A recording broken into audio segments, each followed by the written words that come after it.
जय श्री कृष्णा दोस्तों। आज मैं आपके लिए लेके आई हूँ एक गरीब सास और अमीर बहू की कहानी। तो आइए शुरू करते हैं। मोहन अपनी माँ सावित्री के साथ एक गांव में रहता था। मोहन के पिता का देहांत हो चुका था। सावित्री गांव के घरों में काम करने जाती थी। उसी से दोनों की गुजर बसर होती थी।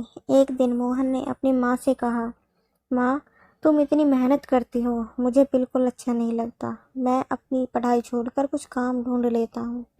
यह सुनकर सावित्री रोने लगी। उसने कहा, बेटा, कुछ दिनों की बात है। तू पढ़ लिख कर अच्छी नौकरी करने लगेगा तो मुझे काम करने की ज़रूरत नहीं पड़ेगी। फिर मैं तेरी शादी कर दूंगी। बहू के आने पर मुझे आराम ही करना है। तू अपनी पढ़ाई पर ध्यान दे। मोहन माँ को बहुत समझाता है, लेकिन सावित्री उसकी बात नहीं मानती। उसे उम्मीद थी कि मोहन पढ़ लिख कर बड़ा आदमी बन जाएगा। इसी तरह कुछ साल बीत गए। मोहन की पढ़ाई पूरी हो गई। उसे नौकरी भी मिल गई। एक दिन मोहन घर आया और उसने अपनी माँ से कहा, माँ, अब तुम्हें काम पर जाने की कोई ज़रूरत नहीं है। मेरी बहुत अच्छी नौकरी लग गई है। अब तुम आराम करो। सावित्री उसकी बात मानकर काम छोड़ देती है। कुछ दिन बाद मोहन के लिए एक बड़े घर से रिश्ता आया। सावित्री बहुत खुश हुई। उसने खुशी खुशी मोहन का विवाह कर दिया। अपनी नई बहू रेखा को पाकर सावित्री बहुत खुश हुई। वह अपनी बहू को कोई काम नहीं करने देती, सारा काम स्वयं करती। रेखा सारा दिन बैठी रहती। एक दिन मोहन ने अपनी माँ से कहा, माँ, तुम रेखा से भी कुछ काम करवाया करो। इस उम्र में तुम काम करती हो और रेखा बैठी रहती है। यह सुनकर रेखा ने कहा, मैंने तो माँ जी से कई बार कहा है काम करने के लिए, लेकिन ये सब अपने आप करना चाहती हैं। मोहन के कहने पर रेखा अगले दिन से सावित्री के साथ घर के काम करने लगी। कुछ दिन बाद सावित्री की तबीयत खराब होने लगी। अब सारा काम रेखा को करना पड़ता था। कुछ दिन बाद रेखा का स्वभाव बदलने लगा। वह अब सावित्री से बात नहीं करती थी।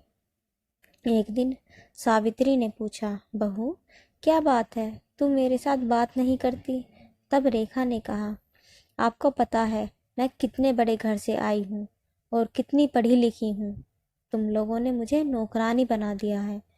यह सुनकर सावित्री ने कहा, बहू, कुछ दिन की बात है, मैं ठीक हो जाऊंगी, इसके बाद मैं सारा काम कर लूंगी, लेकिन अभी तो मैं बिस्तर से उठ भी नहीं पा रही हूँ। तब रेखा बोली, हाँ हाँ, यह सब बहाने मैं खूब समझती हूँ। मैंने काम करना शुरू किया तो आपने सारा काम मेरे ऊपर डाल दिया। यह कहकर रेखा अपने कमरे में चली गई। उस दिन उसने खाना भी नहीं बनाया। शाम को जब मोहन घर आया तब रेखा ने कहा, सुनो जी, मैं इतना काम नहीं कर सकती, इसलिए मैं अपने पिता के घर जा रही हूँ। तुम्हें अपनी माँ की सेवा करनी है तो करो, मुझसे यह सब नहीं होगा। यह सुनकर मोहन गुस्से में बोला, मैंने शादी अपनी माँ को आराम दिलाने के लिए की थी। अगर तुम घर का काम नहीं करोगी तो माँ इस बीमारी में कैसे काम करेगी? यह सुनकर रेखा गुस्से में अपने घर जाने के लिए चल दी। तभी सावित्री ने उसे रोका और कहा, बहू, इस घर को छोड़कर मत जाओ, मैं सारा काम कर लूँगी। रेखा फिर भी नहीं मानती और अपने पिता के घर चली जाती है। उसके जाने के बाद सावित्री रोती रहती है। मोहन कहता है, तुम क्यों रो रही हो? उसका गुस्सा कम होगा तो वह आ जाएगी। यह सुनकर सावित्री कहती है, बेटा, तू अभी उसे लेकर आ और जब तक वह नहीं आए तू भी उसके साथ रहना। मोहन कहता है, माँ, मैं तुम्हें इस हाल में छोड़कर कैसे जा सकता हूँ? लेकिन सावित्री कहती है, तुझे मेरी कसम, नहीं तो मैं अन्न जल त्याग दूंगी और मर जाऊंगी। सावित्री की जिद के आगे मोहन हार जाता है और रेखा को लेने उसके घर पहुंच जाता है। वह रेखा को बहुत मनाता है, लेकिन वह नहीं मानती। रेखा उससे कहती है, हम अलग घर लेकर रहते हैं, तुम अपनी माँ को हर महीने कुछ पैसे भेज देना। मोहन बेमन से उसकी बात मान लेता है और रेखा के साथ अलग मकान में रहने लगता है। उधर सावित्री अकेली रह जाती है। वह अकेले में बैठी बैठी अपने मोहन को याद करके रोती रहती है। एक दिन सावित्री के घर पर कोई दरवाजा खटखटाता है। सावित्री दरवाज़ा खोलती है तो देखती है सामने रेखा का भाई राजेश अपनी पत्नी के साथ खड़ा था। वे दोनों अंदर आकर सावित्री से पूछते हैं, माँ जी दीदी कहाँ है? सावित्री उसे सारी बात बता देती है।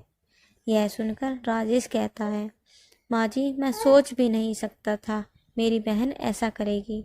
मैं तो अपनी पत्नी के साथ शहर में रहता हूँ। आज दीदी से मिलने का मन हुआ तो यहाँ चला आया, और इतनी बड़ी बात मेरे माता पिता ने भी मुझसे नहीं बताई। यह कहकर वह चला जाता है। कुछ दिन बाद रेखा अपने पिता के घर जाती है, जहाँ उसे राजेश और उसकी पत्नी मिलते हैं। रेखा अपने भाई भाभी को देखकर बहुत खुश होती है और कहती है, भैया आप कब आए? मुझसे मिलने क्यों नहीं आए? और माँ पिताजी कहाँ हैं? तब राजेश ने कहा, मेरी पत्नी माँ पिताजी के साथ नहीं रहना चाहती थी, इसलिए मैंने उन दोनों को घर से निकाल दिया, और तू भी अब कभी यहाँ मत आना। यह सुनकर रेखा के होश उड़ जाते हैं। वह रोने लगती है और कहती है, भैया आप मुझे इतना प्यार करते थे, अब कैसी बातें कर रहे हो? और इस उम्र में माँ पिताजी कहाँ जाएंगे? आप उनके साथ ऐसा कैसे कर सकते हैं? तब राजेश कहता है, जब तूने अपनी सास के साथ ऐसा कर सकती है तो मैं क्यों नहीं कर सकता? मैं भी तो तेरा भाई हूँ। यह सुनकर रेखा को अपने किए पर बहुत पछतावा होता है। वह भागकर अपने घर पहुंच जाती है और मोहन के पैरों में गिर जाती है। मोहन के पूछने पर वह सारी बात उसे बता देती है और कहती है, मुझे माफ़ कर दो और माँ जी के पास ले चलो, मैं उनसे माफ़ी मांग लूँगी। मेरे किए की सज़ा मेरे माता पिता को भी भुगतनी पड़ रही है, जाने वे किस हाल में होंगे। मोहन रेखा को लेकर अपने घर पहुंच जाता है।